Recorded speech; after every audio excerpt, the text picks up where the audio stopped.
Yeah, I figured it out. figure what out. Everything. I'm really happy for you, man. That's great. Look, I'll never forgive myself for what I did to you, but I'm making it right. Trevor, it's too late. They're coming. It was stupid of me to think that this could end any other way. This will all make sense shortly. I don't have much time. I just wanted to say that I've had a lot of opportunities in my life. I've managed to bungle each and every one of them. I'm not going to let you lose the only one you'll get. You've been a true friend. Wait, what did you do? What I should have done a long time ago. Take responsibility for my own mistakes. No, it wasn't your mistake. It was mine. Promise me you'll live your life to the fullest. Say that every moment, Simon, is meant as yours. Hey, panelists, welcome back to the show. I'm Mark. And I'm Steve. And this episode of the podcast, we are pretty much completing our coverage of Wonder Man. TV podcast industries have actually completed theirs. I think they just released it recently. You guys are probably going to get this like a couple of days later after we got this, after we recorded tonight. But we're doing episodes 7 and 8, and this is going to be a spoiler full podcast. So obviously there has been more than enough time for you guys to watch. But if you haven't, please stop the podcast now. Go watch the episodes. Come back to us if you don't want to be spoiled. And then, listen to our discussion. And we're going to have fun with this one, too, because oddly enough, Steve, these episodes go by so quick. You could literally watch and binge watch the whole series in one day if need be. Oh yeah, I mean it's quick. I mean this is a fast series. I'm sure a lot of people probably did that when it initially dropped, since Disney dropped the whole thing in one fell swoop. So, and these two in particular, I watched them a couple weeks ago. We took a little bit of a break, listeners, because life happens to all of us, and we took a little bit of a break between finishing episode 6 and coming back so I watched 7 and 8 like a couple of weeks ago, and then I rewatched them again today to make my notes. But I've been thinking about them for the last 2 weeks or so, however long it's been. And one of the things that occurred to me today before I started my rewatch was it was going to be hard. I thought it was going to be hard to podcast, and it still may be depending on how the conversation goes. On 7 without referencing 8, because there's so much that happens in 7 that pays off in 8. And there's so many things. So, but as I was watching 7 again, I was like, okay, there's enough stuff to talk about just 7 and keep it kind of contained to 7. And then of course, at the end of 7, it rolls right when you roll right into 8 pretty much the next morning, when those episodes go. So watching them back to back was really cool. And there's a lot of episodes like that. Especially, I love, and I'll say this in both when we talk about both the episodes, but I love that this is is this the first time we've had the flashbacks be kind of tied together? Like episode 7's flashback, they're going to the movie, and then episode 8's flashback, they're coming out of the movie and they're going to get burgers. So I thought, I think that's the first time we've had that happen. Did you just flip me off? Was that? I scratched my nose. I'm kidding. He thinks I'm flipping him off. I scratched my nose, and it wasn't the middle finger. Everybody, trust me. Anyway, I can't see that, but it's okay. So I can see going back and rewatching. But the other thing that occurred to me that I've been thinking about over the last couple of weeks, gelling on these episodes, is I really, really hope that even if we don't get a second season, and I listened to TV podcast histories, and they kind of explained Werewolf by Night was actually, let me see if I get this right. Werewolf by Night was actually a Marvel Spotlight. And this is this. No. They're two different ones. One is Searchlight and one is Spotlight. Okay. And according to them, I think this is Spotlight. And they explained that the Searchlight is the one-off. The Spotlight was meant to be a contained, like Moon Knight was a Spotlight. Okay. Series, because it was meant to be contained. You don't have to watch anything else in the Marvel universe to understand everything that's going on in this show. And that's pretty much true, because they give you enough backstory with Trevor that you don't really need to have watched Iron Man, and they don't really talk a lot about what happened in Doctor Strange or Shang-Chi.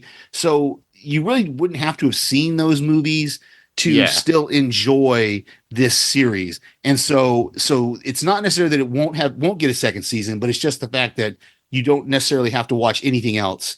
But having said that, I really, really hope we get these characters again, because these are Same here. fun Yeah. characters, you know, and particularly Ben Kingsley, because now we've had him over 3 different properties, you know, Iron Man, Shang-Chi, and now Wonder Man. And so you would think that's a character that they can bring to any property, and hopefully Wonder Man becomes that kind of a character as well. I hope. We'll see. Same thing with Moon Knight itself too, as well. If you think about it, you said Searchlight was for pretty much with Werewolf by Night, right? And it was honestly, a one-off. Yeah. And if you all recall when you watched that, it had the old ABC special edition rotoscoping of the special word special program or whatever. That is why it was meant literally for the Halloween spirit for its time. Yeah. And I think it's really, really cool that they do that. And then the spotlights are basically characters within the Marvel Cinematic Universe that they could utilize and just spotlight on Disney Plus. Yeah, and then I think eventually so. just bring them into the Marvel Cinematic Universe in movies if they have to. I think the only issue, the difference between Moon Knight and Wonder Man in this particular case is I don't think Wonder Man you would not need a lot of backstory explanation to, if Wonder Man just showed up in like Doomsday or Secret Wars. If he just showed up there, you wouldn't need a lot of background to understand what was going on with him. You can see his powers. If Trevor is there, you get that. Whereas with Moon Knight, I think there would be a lot they'd have to fill in for that character, especially if they did more than just him in costume. Like for if the they fact tried that he to has do multiple personalities, right, at that point. right, and what we from the comic books. Now we didn't see this. No, we did see this in the TV show. He not only does he have multiple personalities in his civilian life, but he has multiple personalities in his superhero life. You know, so it would take a little bit of, they would have to, give some explanation of him, unless they just brought in one of his superpowered, identities. I don't know. I think Moon Knight would be a tougher bring in though than Wonder Man. I think Wonder Man would be an easier to bring in. Yeah, easier fill without the backstory. So, all right. Having said that, we need to get to these episodes. So, season 1, episode 7, Kathy Friedman, and the synopsis, as we've been having all along, the synopsis are very short and sweet. The New York Times finds us fascinating. I like it. And then episode 8 is entitled Yucca Valley, and don't let your babies grow up to be cowboys, which doesn't really tell you anything about the episode, but is kind of a fun tagline. So it's a great tagline, but it's also a song that Simon actually does sing to somebody at the end. Yeah, he pretends because the guy says he recognizes him in 8, and he goes, "Oh, you might have seen me do karaoke Thursday nights." He does a very bad rendition of "Mamas Don't Let Your Babies Grow Up to Be Cowboys." The Waylon Jennings, Waylon Jennings, I think, song. So, and I think Garth did a remake of it, and there's been several people who've done remakes of it, but with that, we could go into like our favorite moments and highlights. Obviously, we probably go in continuity at certain points, but what I really did like in this particular episode is the flashback with Simon and his dad, which is like a great callback to why he wanted to be Wonder Man. Now, mind you, his father has passed away, but we saw him do what Kevin Smith had told me and a whole bunch of other podcasters as we listen to him. Like, his father would take him out of school and he goes, "Oh, you got a cold. Yeah, you're sick." And then he literally takes him to the movies to go see Wonder Man. And that was fun. That was their thing together, to go to the movies. And because he knew he was uncomfortable with going to school. And Yeah, Yeah. there's a little bit of it. There's a little bit of it looks like it sounds like there might have been a little bit of bullying that had gone on. Maybe something of his powers had come out. Probably. Without without really people understanding that's what had happened. Who Mhm. knows? But that's Meaning what it that, sounds like. and it always sounded to me like if his powers did come out around that time, didn't know how to control them, he felt he was getting bullied about it or something like that. He might be a mutant, and they It might could be, make yeah, him Wonder Man as a mutant, which is fine to me. I don't mind them changing what the yeah. situation is about Wonder Man and how he got his powers. Yeah, and I think this is one of the things that I can bring up here, or we can wait till 8. But I'm not. We've been talking about this I think through the whole series that we're kind of surprised we didn't get kind of an origin story No, of we his didn't. powers, at least how he got his powers or how his powers developed. We didn't really get that. We get a little fill in of backstory, and I'm okay with that actually. Now Same here. the way the season ended, I'm okay with not knowing where his powers came from. So Yeah, and Yahya Abdul Mateen II actually is perfect for the character, in my opinion. A lot of like comic readers are so used to that white guy with the straight cut, and it was an actor built and jacked, and playing that with the glasses on and the weird costume, like we did get in the original first episode, the premiere episode of the film. And the costume is always bright, but it's very much comic book accurate, which I do enjoy. But we do get a reveal of the costume at a certain point within this episode and the eighth one. yeah, And yeah. and it looks really, really good to me.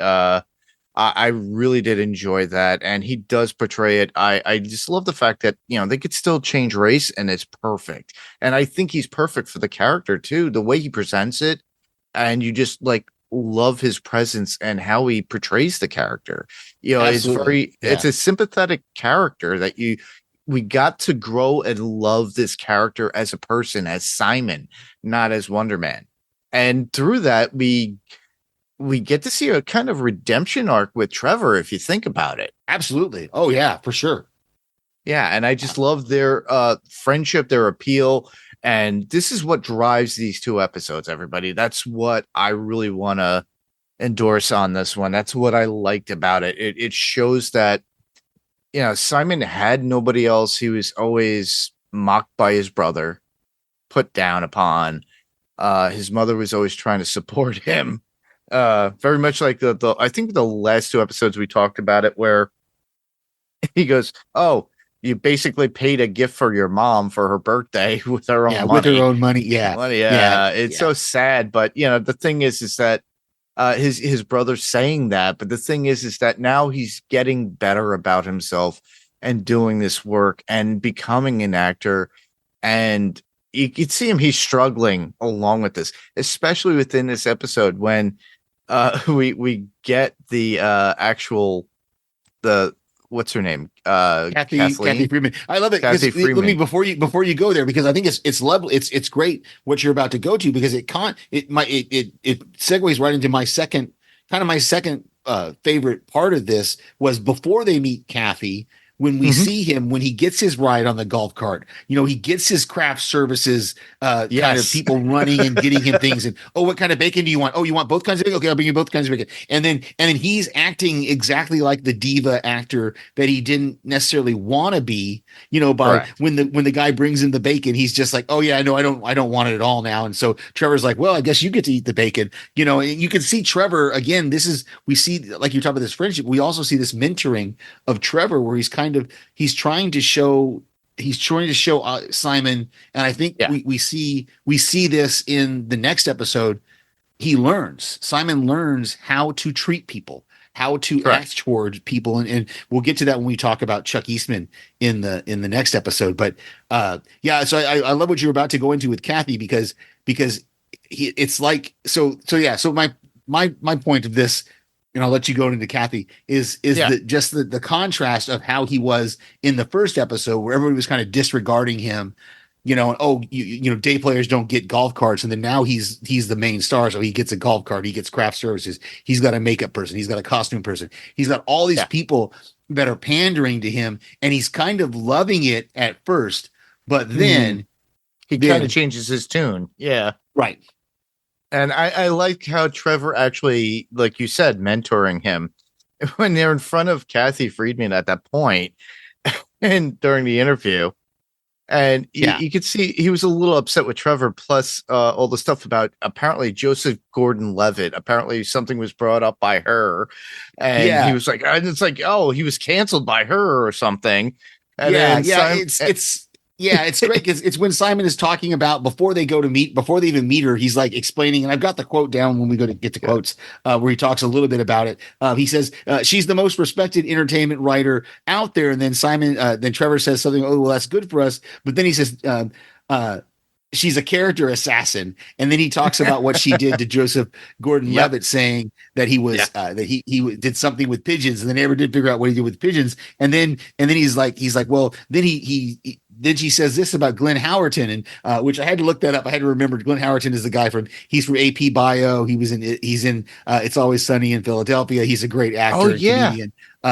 But he's hilarious, but he's also meant to be a very charming kind of guy. And she writes about him like he's, not eating and not being a very, affable person kind of thing. So I thought that was really cool. Then again, before Trevor gets there, Simon is trying to not act like the diva, to where the one guy, when he's like, oh, do you want me to have somebody go get you a smoothie? And he's like, oh, no, I get my own snacks. And the guy's like, oh yeah, sorry. You can tell that she knows exactly what's going on. She can see through all of this. So it's interesting they don't tell us what she writes about in the article about them, but it would be interesting to have heard that. But yeah, I love the whole part. And then when they get to the interview in the restaurant. Yeah. But there's also, before that, they talk about the makeup artist and her birthday. And he goes, oh, yeah. And then Trevor's like, oh, you should get her the chocolates at Beverly Hills. Yeah. And he goes, there's $650 worth. He goes, they're like, yeah, let's do it. Yeah. And Simon's like, should we really? Is she worth that? And Trevor's like, yes, she's worth it. And he's trying to get, again, it's just this idea of Trevor kind of mentoring him and kind of teaching him, this is how you need to treat people. And like you can see when he's talking to the one girl about her Jeep, her Wrangler, that he doesn't understand what she says. Oh, I had to put 35s on it instead of 33s. And he's like, those are the tires.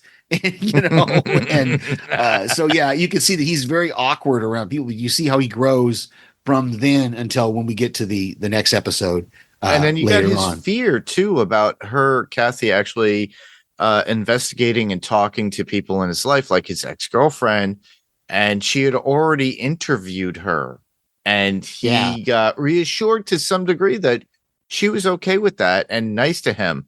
And I love that conversation with Vivian where she says, at the bar, and she says, I thought this, I made a note of this, that she's got a part in the next season of Severance.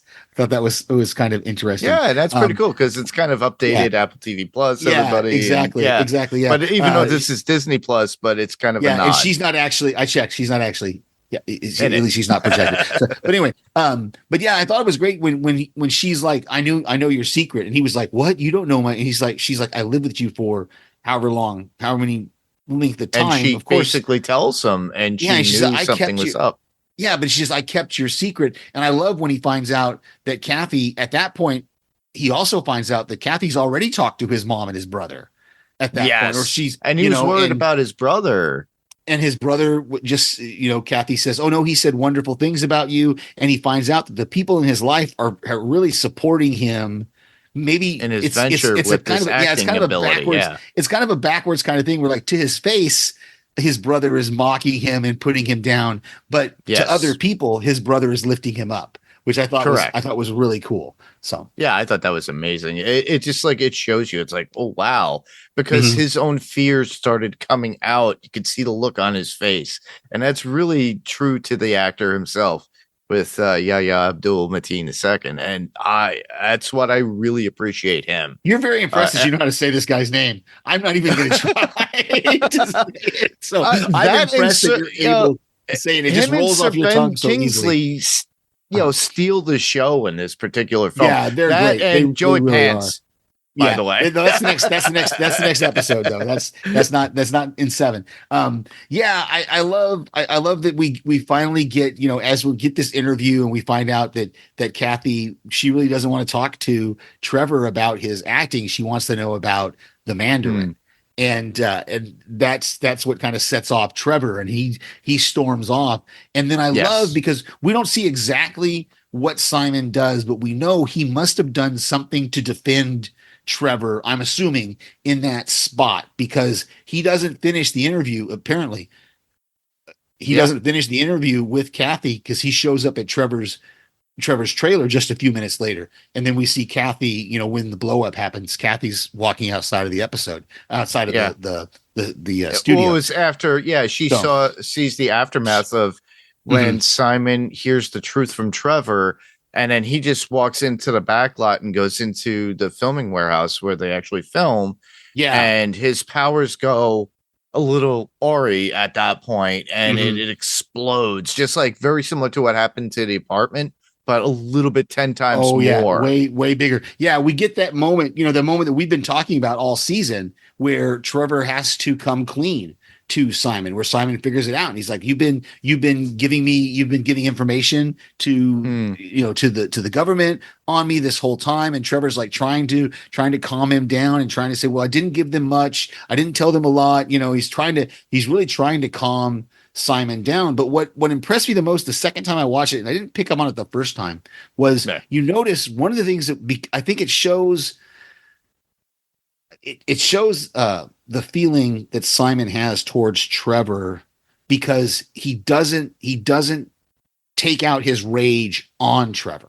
No, he doesn't, not at all. He leaves the trailer, and like you said, he goes to another part of the studio, out to the back lot, because he knows he's going to blow up. He knows he recognizes what's happening. He knows there's going to be this big explosion, because he can tell that this is now bigger than anything else he's ever had happen to him in his life, is what I'm assuming. I'm going to say, or maybe it's close to it, but he's never felt this kind of rage. But I just love the fact, and like I said, I didn't pick up on it the first time. It wasn't really until the second time, and really till talking about it right now, that I really picked up on the fact that he didn't direct it at Simon. No, he got away from it, and he took it away, and that shows the respect, and I think the caring that he has for Simon, because he could have directed this at Simon, and that would have made him a bad guy. Make Simon a bad guy.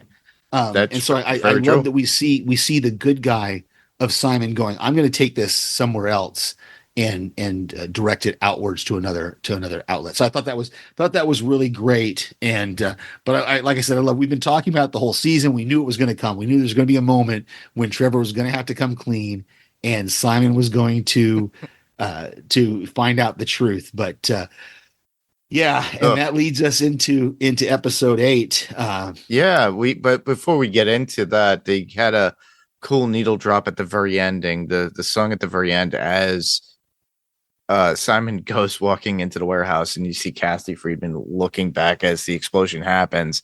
And When Will I Be Loved by Linda Ronstadt is playing throughout the end credits in that scene. And it just leads you into credits. But it also takes off literally right where we left off with episode 7 into episode 8.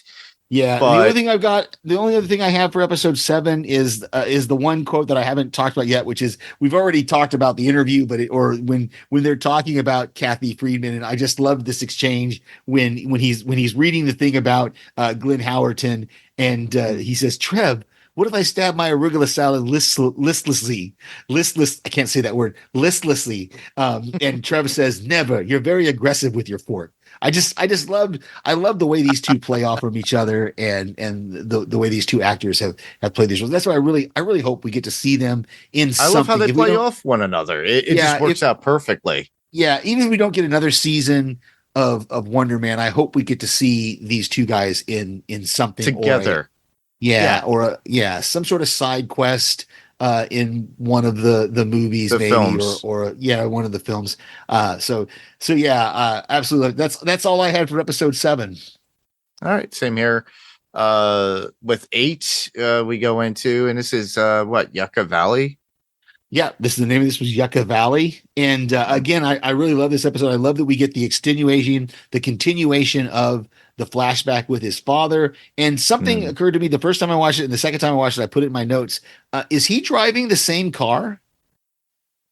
I That think his he's father driving did? this. That is, he's either driving the same car or he's driving a very similar car. Yeah. It seems like that would be really a long time for that car to still be, especially Around. it's not exactly a classic. It looked like some sort of Datsun or something like that. But it really looked like he's in a very similar car to what, if it's not the same car, it's a very similar car to what Yeah. his dad drove, which I thought was really, really cool. But yeah, I just love that moment we get where they're sharing a hamburger and they're talking about the movie, and he says, oh yeah, Britt Willard was in everything in those days in the 80s. And just again, it's another, just a wonderful little snippets we've gotten of his past life.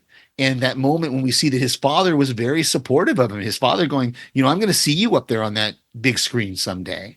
Yeah. And that plays to what the mom says at the end. Well, the mom and the brother say at the end of the episode, when the mom says, "Oh, I wish your father could have We're seen here. this," and then his Yeah. brother says, "I'm proud of you," and Dad would have been proud of you. It's just a great moment we have there. Yeah. That I loved it. That, and again, with it being the continuation of from the very first episode to now the very last episode. Yeah, It was where in the great. very beginning we saw him at its worst part, and then at the very end, reassurance from his own family and a buildup of his own character and well-being, especially with what he has to do, because we find out and we see it through TV news broadcasts, things that are happening with the head of Department of Damage Control, that one guy, and you think they're going to go after Simon because there's these phone Yeah, calls and everything I else, love the and fake I out. love the Yeah. redirect. Yeah. Yeah, the fake out was great. I didn't catch it on the first watch. I started to get a little suspicious, of course, as soon as Trevor calls him and starts Hmm.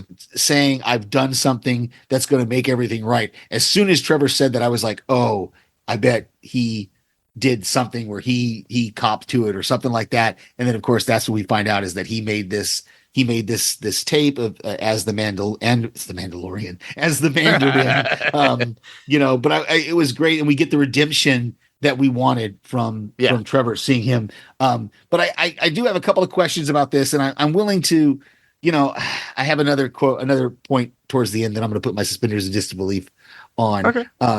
But there's a little bit of of an issue I have here that I have to kind of put on the disbelief here.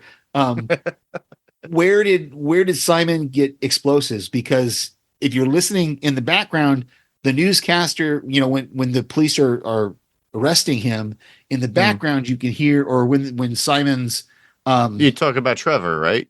yeah, when the guy comes to Simon's house to pick him up for the Oh, okay. movie. Okay, you can hear the TV in the background, and in the background you can hear the newscaster say that they found explosives in his, and it stops at who, but obviously they're going to say home. They found some sort of explosives in Trevor's home in Huh. order to link him to the explosion in Hollywood. Because the first thing I thought when I saw that he was gonna confess to the explosion was, well, how can he prove that he did it? And Exactly. That's a good question. apparently, so I don't know. That's one of those things we're just going to have to yada away and say, Yeah. well, maybe damage control planted some explosives in there so that they could further the evidence. I'm not sure.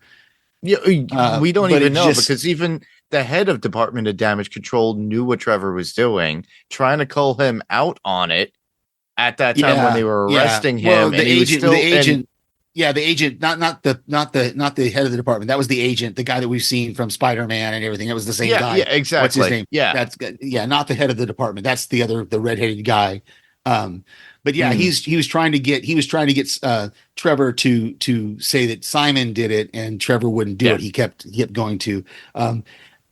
Yeah, so that's my only. I had a little bit of a hiccup both times watching it. Then I went, Yeah. well, wait a minute, where did he get? How did he get proof that he actually did it? But okay, we can You move could past that. suspend that disbelief at that point and Yeah, figure it yeah. out. Or maybe he kind of worked it out when it got released to the public that the agent at the Department of Damage Control said, okay, yeah, we did find something, and they played it off like, Yeah, all right, maybe we're he not just gonna. said it, and and the newscasters picked up on it. I'm not sure. Whatever the case, they definitely took Trevor as being the culprit of the Yeah. explosion until the end of the episode. We find out they do know that the energy coming off was the same energy that Simon had, and we'll get to that in a bit. But I also love the fact that we're back on set, and Simon goes back to work, did and they he's ready resume to filming be. a little too quick? Was that a They little too did. They fast? did I really mean, come fast. on. That was. I know they said Von Kovac doesn't want to miss a day of filming, but I'm just like, the studio just blew up, and you're going to resume filming right away. But Show must I do go on. like, I do like the fact that they had him. He gives him that crazy stage direction. I've got the quote down later when we do quotes, but I love that they did show him when they resumed filming that he was talking to, he's had to do his part to the green Tennis ball. the green tennis ball, because at that point they hadn't casted Joe Pantoliano yet. So that means they had to put Joe in the movie later and edit that in. So I thought that was an interesting little tidbit. I thought that was pretty cool. Yeah. But I thought they resumed filming a little quick there, but okay. And I see that whatever they did to get Joe Pantoliano in there, maybe it took a little time, because obviously there's a time jump between when the movie is being shot and when it actually finishes. Because we know with special effects and everything, it takes months, almost a year. For these movies to come out. So, and which is pretty cool too, for the fact that they actually do get to that. That during that same time that we get the reveal, like I mentioned earlier, everybody, he takes the robe off and he's got the original costume on, and it's not the flashy costume that you had in the very beginning, which was very bright. This was a little bit kind of understated. Yeah, it was understated. It was a little understated. It was definitely updated for the 21st century. That they made it look slicker, but they have he had the actual sunglasses from the original movie, which I thought again was another little touch, because I know handing it to him and saying, he goes, no, these are the actual sunglasses. And he was like, what? And he winds up keeping them even at the very end of the episode, as we do see him later on. He's still got those glasses, and I'm glad. They should really market those from Marvel. I would be surprised if they don't. Yeah, they haven't yet. But yeah, that was really cool, because knowing we know a little bit about, not a lot, but they do.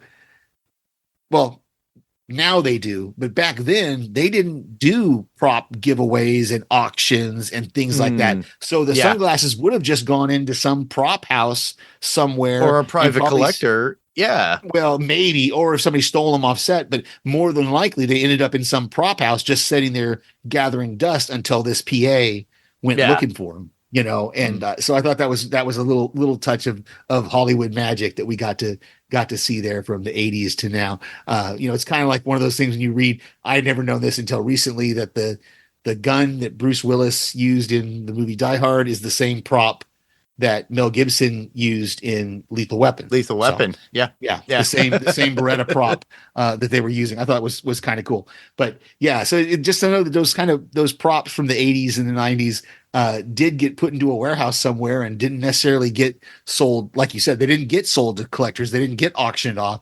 They just got put into some warehouse somewhere and just sat there gathering dust until somebody dug them up. So I thought that was kind of cool. We do get a flash forward at a certain point with Simon, and he's at a bar with this guy, and we don't know who he is after a certain while. It's kind of like a buildup of story until we get to that. Well, I don't bottom line. I don't think it's a flash forward. I think it's just a time jump. I think you just do a time jump.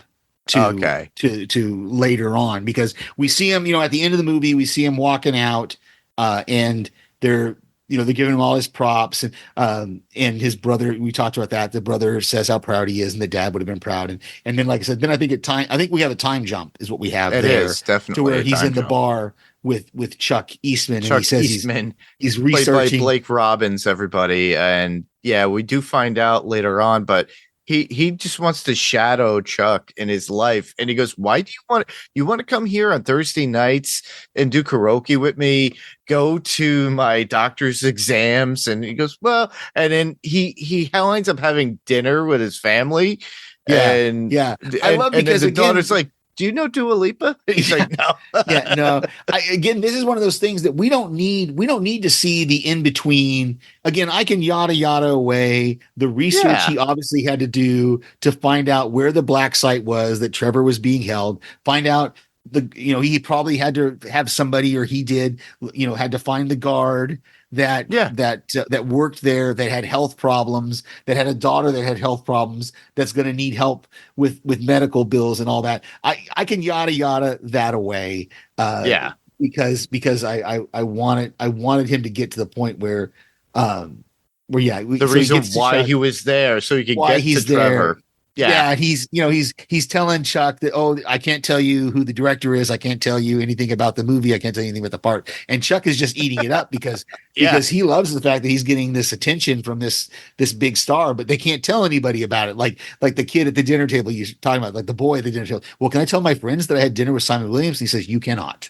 So he's really making sure, which that brings me to another point that I had to kind of put on my spinners a little bit of. It wouldn't take much for the Department of Damage Control to investigate this and find all this stuff out. But again, I'm gonna let that all go because I'm enjoying myself way too much with this. But before we move on too far to the end, I love the little conversation that he has with Von Kovac about sequels. That Von Kovac starts by saying, "Oh, I don't do sequels," and Simon says, "Oh, no, we shouldn't." And Von Kovac, we could never do anything better than what we just did. And Simon's totally agreeing with him until Von Kovac goes, "Unless we thought about a better way to do it." And then Simon goes, "Yes, we should talk about that." So he knows how to play the Hollywood talk. Exactly. I just love that. I love, So I just love that we get all that little conversation there. We talked about the sunglasses. Okay. Yeah. So I think we're to the end part. Yeah. So they get to the black side. They get to the black side. Obviously, it's so funny because I guess Trevor is not such a powerful person that he gets stuck at the raft. He's somewhere in California still in a prison. Isn't that interesting? That's what I was kind of thinking about, was the fact that we were talking, earlier in the season. I hadn't even thought of it until you brought it up. Earlier in the season, the guy was talking about wanting to populate the raft with more supervillains. Maybe he's in Yucca Valley because they know he's not actually superpowered, so they don't need to put him in the raft, right? They don't need a superpowered cage for Trevor Slattery. And so that's kind of why he's there. And that's why it becomes so easy for Simon to then break him out. And also, again, we have this time jump that we don't know. And maybe they'll tell us this, maybe they won't. But obviously, Simon has, at this point, he's kind of honed his powers, right? Yes. Because he's blanking out the cameras with his power. He's making this tunnel through the roof that he and Trevor can fly out of. He knows how to harness his, and they stated it's ionic energies. That comes out of him, and they already know from the Department of Damage Control of what his power is. So they already know something within his power set. So I think that's pretty cool. So it's kind of it's like, all right, it's kind of a pass of like, okay, we never saw him build up his learning how to use his powers or where he got his powers from, or you just it's a form of acceptance. Yeah, and then we'll go from there. I'm willing to just accept it. Now, maybe some people aren't. I the first time I watched it, I didn't really think about a lot of these things. I'll be honest, I didn't think about a lot of these questions because I was just having so much fun with the end of that. Was the fact that he, like I said, as much as it wouldn't take much for Damage Control to go, oh, let's check the bank accounts of all these guards and find one guard. Oh, hey, this guy got a big money settlement the same day that Trevor was. Let's go talk to this guy. And then it wouldn't take long to figure out, oh, your daughter had medical bills. You had all these medical bills. And where did the money come from? And eventually the guy's going to break down and go, well, Simon Williams paid me to whatever. Yeah. Eventually somebody's going to figure it out. Somebody, the doctor.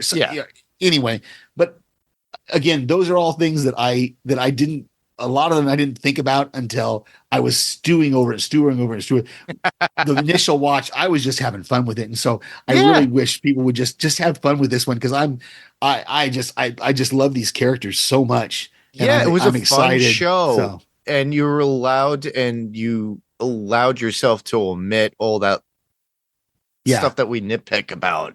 And I really liked it because I think it's a true testament to what Sir Ben Kingsley did and Yahya Abdul Mateen II and how they're able to portray that. Same thing with Josh Gad's presence in it as playing a weird version of himself and Joe Pantoliano.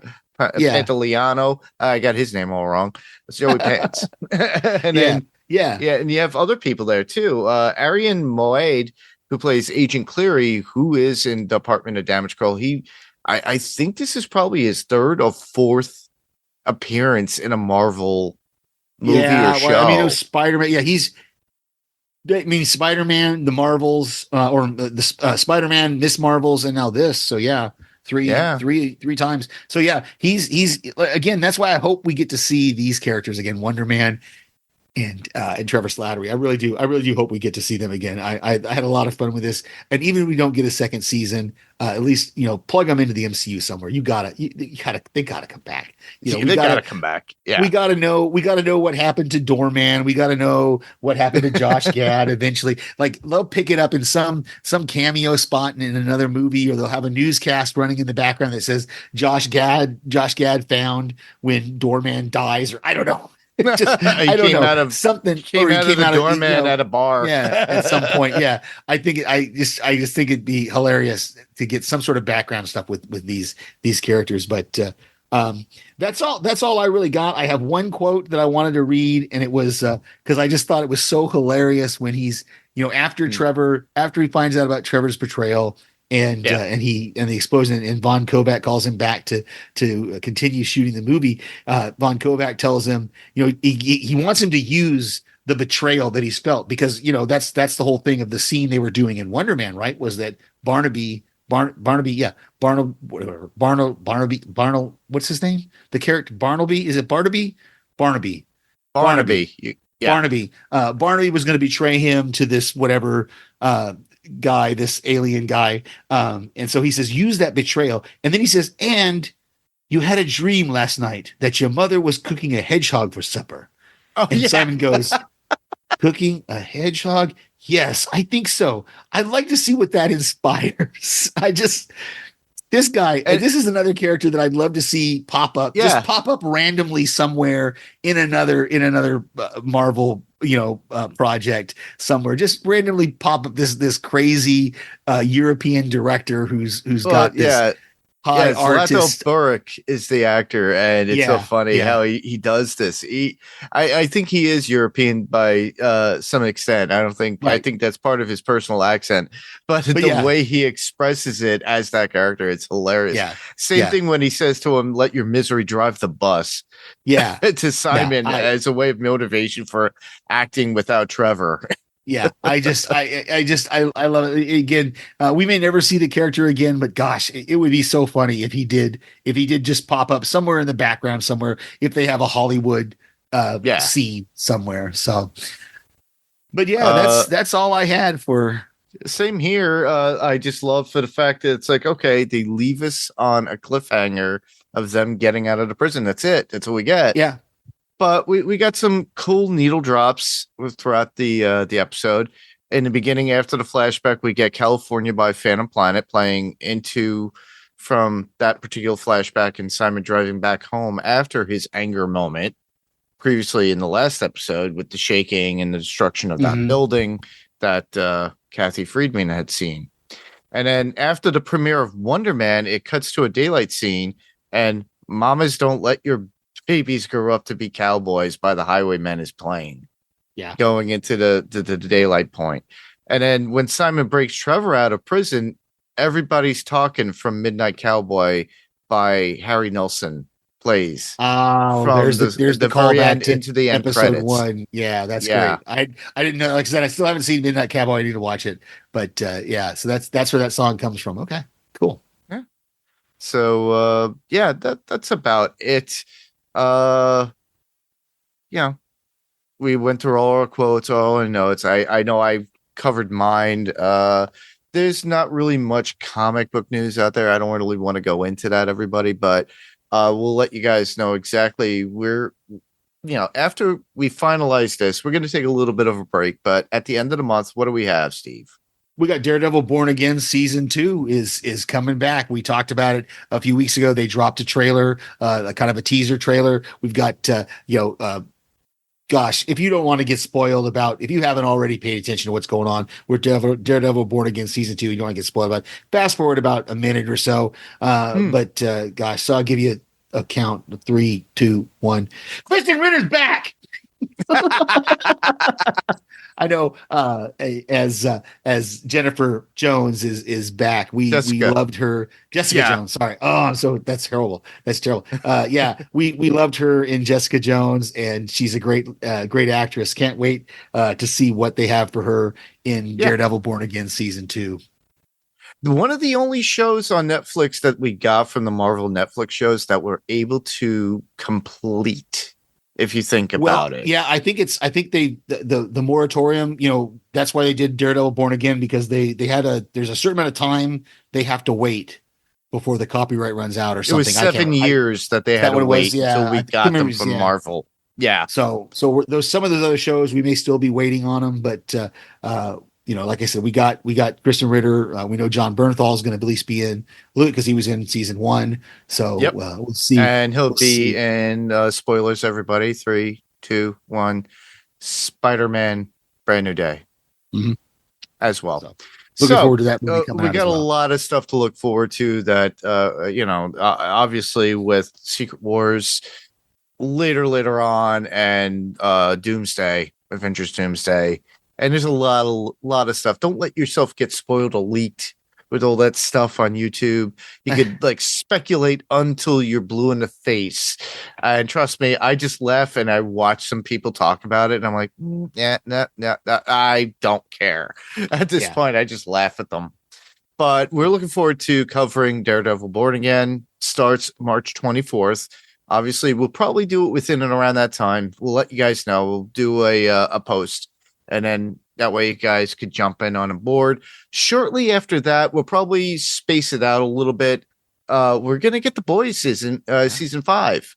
So it's coming out April 8th. So we might take a moment and take a break, depending on how the episodes are released for Born Again, Daredevil Born Again, and then go into The Boys, or maybe even delay it a little bit.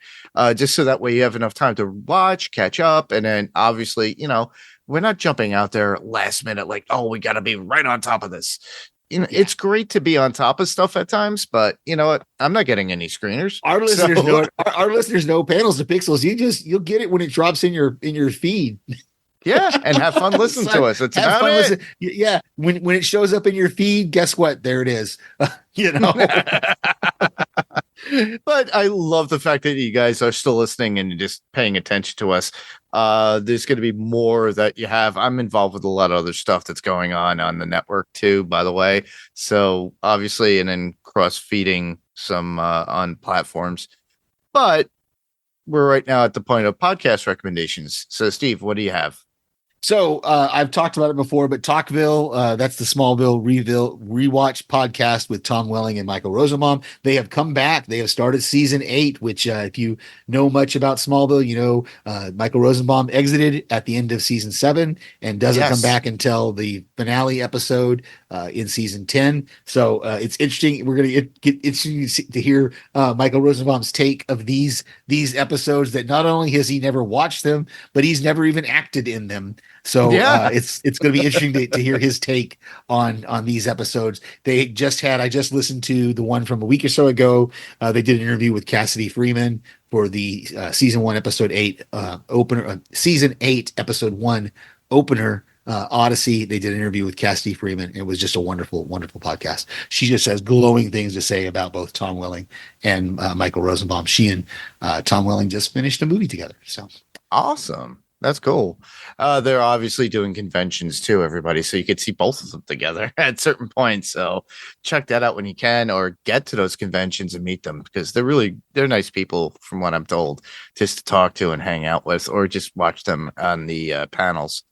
My recommendation would be on YouTube. You could look at the Sackhoff YouTube site, Katie Sackhoff's YouTube, and she does watches, and I think she's on either the 3rd or 4th episode of Battlestar Galactica, when she's doing a first watch with her husband, who's 10 years younger than her. So they watch it and it's full expressions. And I just love for the fact it's like, he goes, look how young. And she's even saying, look how young they were.